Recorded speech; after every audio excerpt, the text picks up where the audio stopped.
자, 정부가 지급 보증하는 트리플 A급 초우량 채권이면서 높은 금리로 지난 3년 동안 한 번도 유찰된 적이 없었던 한국전력공사 발행 채권이 투자자를 채우지 못해서 일부 유찰됐습니다.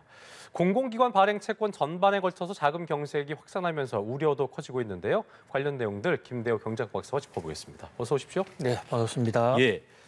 자, 저희가 레고랜드발 이후에 이 채권 시장의 어떤 불신도 그렇고요. 이익에 대해서 계속 짚어오고 있는데 한전채 신용등급 트리플 A입니다. 투자자를 채우지 못해서 일부 유찰됐다는데 이거 어떤 내용입니까? 네, 신용등급이 A가 3개인 트리플 A는 더 이상 좋을 수가 없는 최고 등급입니다. 그렇죠. 그리고 정부가 지급 보증을 하고 있기 때문에요.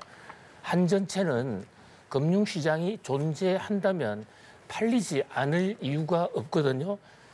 더더군다나 이번에 한전이 금리를 무려 6%, 시중금리보다 훨씬 높은 금리를 제시했습니다. 예. 그런데도 이제 제대로 팔리지 않았다라는 사실이 다시 한번 확인이 됐는데요.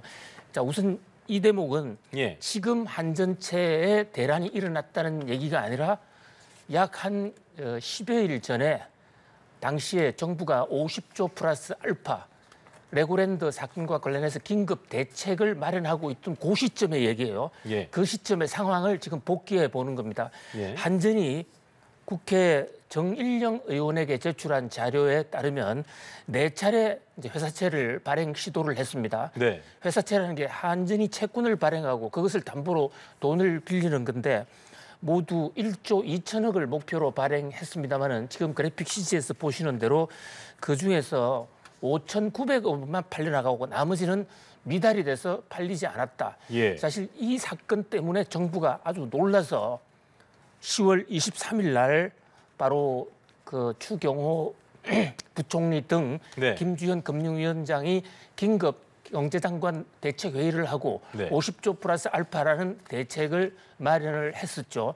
자, 그런데 주목할 것은 국회 민주당 정일영 의원의 지적에 따르면 한전이 왜 회사채가 팔리지 않았느냐라는 대목에 대해서 바로 레고랜드 때문이다라고 적시했다는 것입니다. 사실 시중에서 팔리지 않은 이유를 정확하게 알 도리는 없습니다. 나타난 현상은 누군가가 사가려는 세력이 부족했고 사가려는 사람이 없었기 때문인데 그것이 레고랜드 때문인지 또는 한전 자체적인 신용 문제 때문인지 100% 과학적으로 입증할 방법은 없습니다만 한전이 여기에 대해서 우리는 지금 AAA 최고 등급의 신용회사고 정부가 보증까지 하고 있는데 이것이 안 팔린 것은 레고랜드 사태다. 레고랜드 사태라는 것은 한마디로 경기도 김진태 지사가 레고랜드에 2,050억 원 지급 보증한 것을 대위 변제하지 않을 듯한 그런 조치를 취하면서 신용이 붕괴된 사건이거든요. 그러니까 한전 주장이 맞다면 이 레고랜드 사태가 실제로 금융시장 경색, 금융시장에 큰 충격을 줬다라는 것이 입증이 되는 겁니다. 여기서 중요한 대목은 한전이 팔리지 않았다면 다른 회사는 어땠을까? 그러니까요. 이것은 불문가지입니다. 왜냐하면 한전은 AAA급에다가 정부 보증이 있는데 나머지 기업들 채권은 AAA 받기 어렵거든요. 정부 지급 보증 없습니다. 그러면 한전 채권 안 팔렸으면 그 10월 말을 전후해서 약 한 20여일 동안은 우리나라 기업들이 채권 발행을 하나도 못했다. 자금을 조달하지 못했다. 자금을 조달하지 못한 게 아니라 만기가 돌아오면 그것을 갚고 또 차환 발행을 해야 되는데 만기 상환 돈을 토해내느라고 우리나라 금융시장에 대란이 왔었다라는 것이 다시 한번 입증이 된다 이렇게 볼 수 있겠습니다. 지금 말씀하신 것처럼 참 우려되는 게 뭐냐면 한국가스공사도 그렇고 한수원도 그렇고 회사채 발행하려고 했지만 이게 유찰이 되는 상황이 있었고 그러니까 결과적으로 공공기관 발행 채권 전반에 지금 자금 경색이 확산하고 있는 상황인 건데 어떤 부작용을 예상해 볼 수 있겠습니까? 지금 한전을 비롯해서 이런 공기업들이 회사채를 발행하려고 하다가 실패를 하게 되면 첫 번째로 금리가 크게 치솟게 되고요. 또 다른 기업들이 연쇄적으로 자금을 조달하지 못하는 대란이 일어나게 되는데요.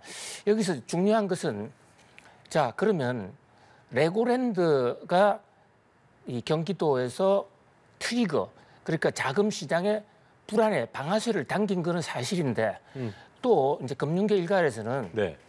이런 대란이 오게 된 보다 근본적인 원인, 네. 그러니까 레고랜드가 없었어도 우리나라 시중의 자금 사정은 어려워졌을 것이다. 네. 그것은 뭐 한국은행이 금리를 인상할 수밖에 없는 금리 인상 기조이기 때문에 어떤 타격을 받은 그런 측면도 있지만 우리나라 공기업이라고 그러는 한국전력, 한국가스공사, 한국수자력, 수력원자력 이 회사들이 그동안 적자가 누적돼서 채권을 너무나 많이 발행해 왔습니다.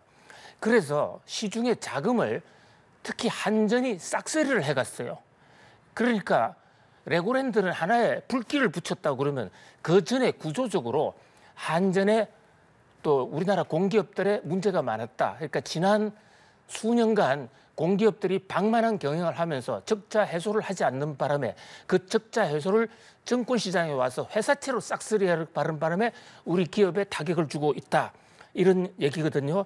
이제 그런 각도에서 이 사태는 1차적으로는 불을 지른 레고랜드는 다시는 이런 행동을 하지 않아야 되겠죠.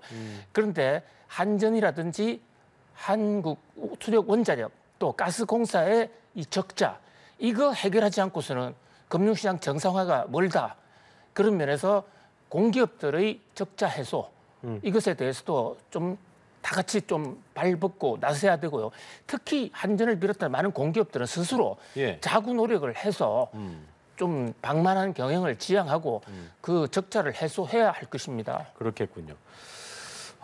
이게 한전이 해외 채권 발행을 기재부와 협의를 또 했고 은행 차입을 좀 늘려서 자금에 지금 돈줄이 마른 것을 해소하려는 방안도 좀 모색하고 있는 것 같은데 충분한 대책이 될 수 있을 것인가에 대한 뭐 좀 물음표도 있는 것 같고 이처럼 한전 대출이 좀 늘어나면은 은행채 어떤 발행 압력을 뭐 키우는 이른바 뭐 풍선 효과로 이어질 수도 있다 이런 지적도 나오더라고요. 어떻게 좀 바라보겠습니까? 네, 한전 회사채가 그야말로 금융시장을 돈을 싹쓸이해가는 블랙홀로 작용을 하고 있습니다. 네. 한전의 지금 적자가 심각하지 않습니까? 네.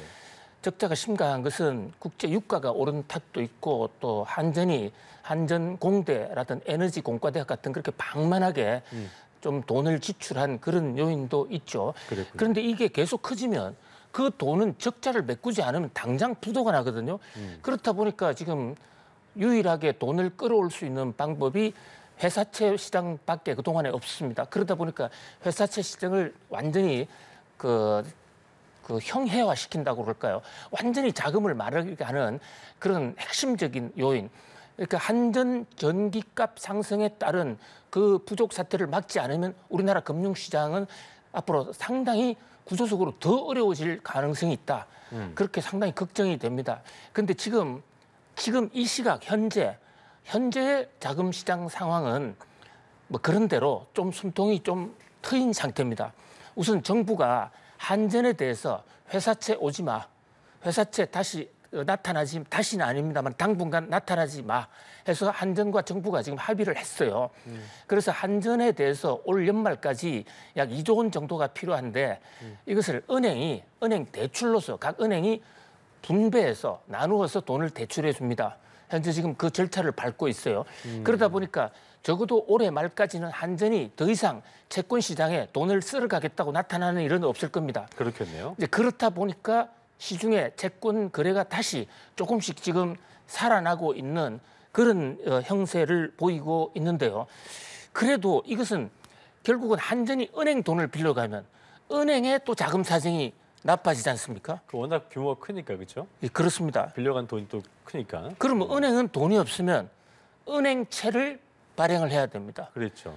한전 회사채가 오나 은행채가 오나 시중에 돈을 흡수해 가는 것은 매한가지거든요. 조선모사 같은 거고. 이제 다만 은행채에 대해서는 최근에 한국은행 금통위가 은행들이 한국은행으로부터 돈을 빌렸을 때 은행채는 신용 적격으로 어떤 새로 담보로 인정해 준다. 그만큼 은행채의 공신력을 높였습니다.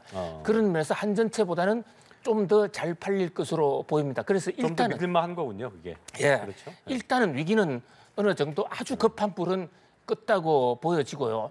한전으로서는 보다 중요한 것은 은행으로부터 돈을 빌리는 은행의 손만 내밀 것이 아니라 맞아요. 한전의 신용도를 가지고 해외로 나가서 외국 금융기관에서 달러채를 직접 빌려오는 게 보다 단기적으로 수습하는 데 더 필요할 것으로 보이는데요.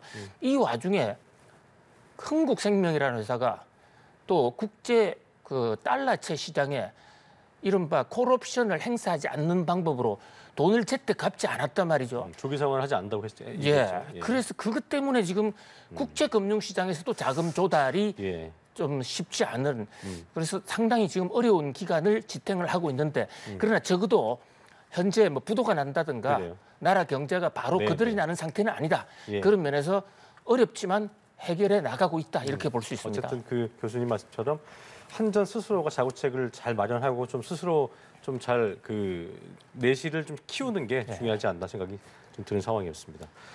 자, 본격적인 겨울철을 앞두고 있는데 난방 온수비 연관된 연료금이 올해 들어서 38%가량 올랐다고 하는데 한국지역난방공사가 열사용요금 올해에만 3차례 올렸다고 하더라고요. 이게 어떤 이유일까요? 예, 현재 지금 전기값을 올릴 수 있는 그 제도적인 장치가 분기에 한 번씩 기획재정부와 산업통상부가 상의를 해서 이렇게 올리도록 되어 있는데요.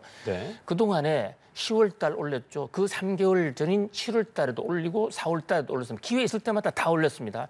그만큼 가격이 많이 올라간 것이죠. 그래서 결국 연 평균으로 보면 이 에너지 관련 요금이 38% 올라갔다. 그래서 가계에 상당히 부담이 됐습니다. 그런데 이 38% 오른 요금은 국제 유가가 1년 전에 비해서 지금 약 80%, 100% 올랐거든요. 거기에 비해서는 덜 올랐고 유럽이라든지 다른 나라의 에너지 가격보다는 우리나라가 덜 올랐습니다. 지금 국제적으로 우리나라의 전기값, 가스 요금 값이 상당히 싼 편이에요. 상당히 싼 편인데 요금을 싸게 함으로써 우리나라의 산업 경쟁력, 가격도 낮추고 이런 긍정적인 효과도 있습니다만은 소비가 줄어들지 않는 것입니다. 그런 면에서 이렇게 계속 낮은 가격을 유지하면 한전과 한수원의 이 가스공사의 적자는 계속될 것이고, 그럼 그것이 방금 우리가 회사채 시장에서 봤듯이 회사채 자금 싹쓸이 폭탄으로 나타난다. 그런 면에서 에너지 가격은 좀 현실화할 필요가 있다고 이렇게 보고요. 그리고 특히 에너지 절약. 일본 같은 경우에는 전년 동기 대비 에너지를 좀 적게 쓴 곳에 대해서는 요금을 대대적으로 깎아주면서 전체 요금은 올리는 이런 방식을 취하고 있거든요. 지금 우리나라 골프장에 가보면요. 한밤에 천산을 불을 켜놓고 골프를 치고 있습니다. 그런데 그것을 산업용 전기라고 해가지고 가정용보다 훨씬 싼 전기료를 매기고 있어요. 이런 제도를 고치지 않고서는 에너지 소비가 계속 늘어나고 그렇게 되면 그것이 가격 폭등으로 이어지고 국민 경제에 큰 부담으로 다가올 것이다. 그런 면에서 에너지 정책에 대해서 좀 늦기는 했지만 좀 근본적인 대책이 있어야 될 것으로 보입니다. 알겠습니다. 자, 서울시가 대규모 재건축 단지 가운데 처음으로 이 시범 아파트의 신속 통합 기획안이 확정됐다 이렇게 밝혔는데 여의도에서 가장 오래된 아파트더라고요. 시범 아파트. 이게 어떻게 재탄생할 것인지 좀 짚어볼까요? 이름이 시범 아파트라는 게 좀 범상치 않아 보이지 않습니까? 도대체 뭐를 시범으로 보여준다는 얘기입니까? 저게 1960년대 말에 김현옥 당시 서울시장 박정희 대통령 때죠. 사람들이 아파트에 들어가 사는 것을 굉장히 불안해했습니다. 왜냐하면 저런 높은 데 사람이 살 수 있나? 무너지면 어떡하나? 그것도 서울의 와우 아파트라는 데가 무너져서 공포를 많이 자극하고 있었거든요. 근데 와우 아파트만 해도 5층 이하의 저층 아파트입니다. 저 시범 아파트가 12층인데요. 우리나라 역사상 12층 이상의 고층 아파트 제1호입니다. 그런데 뭐를 시범으로 보여주냐면요. 정부가 시범으로 아파트를 지어서 이게 안전하다는 것을 보여줄 테니까 앞으로 여기 와서 많이 살아라. 이래서 이름도 시범 아파트로 짓고 시범 좀 살아봐라 이런 거 그렇습니다. 시범이군요. 근데 시범이 성공을 했습니다. 저게 완공이 된 게 1971년. 지금은 뭐 거의 많은 국민들이 아파트 서로 가서 살려고 하고 있지 않습니까? 근데 저 아파트가 지금 최초로 만든 고층 아파트도 보니까 재건축이 다른 데보다 훨씬 늦어졌어요. 지금 보통 1980년에 지은 아파트들은 다 재건축을 하고 있는데 저건 1971년이거든요.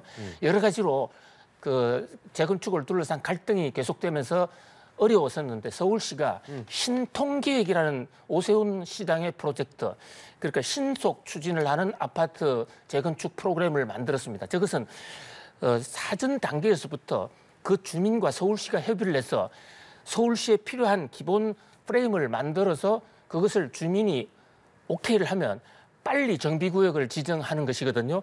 그런 면에서 이제 서울시의 신통기획안이 나왔기 때문에 저것을 시범아파트 주민들이 받아들이게 되면 내년 초에 정비구역으로 지정될 가능성이 높습니다.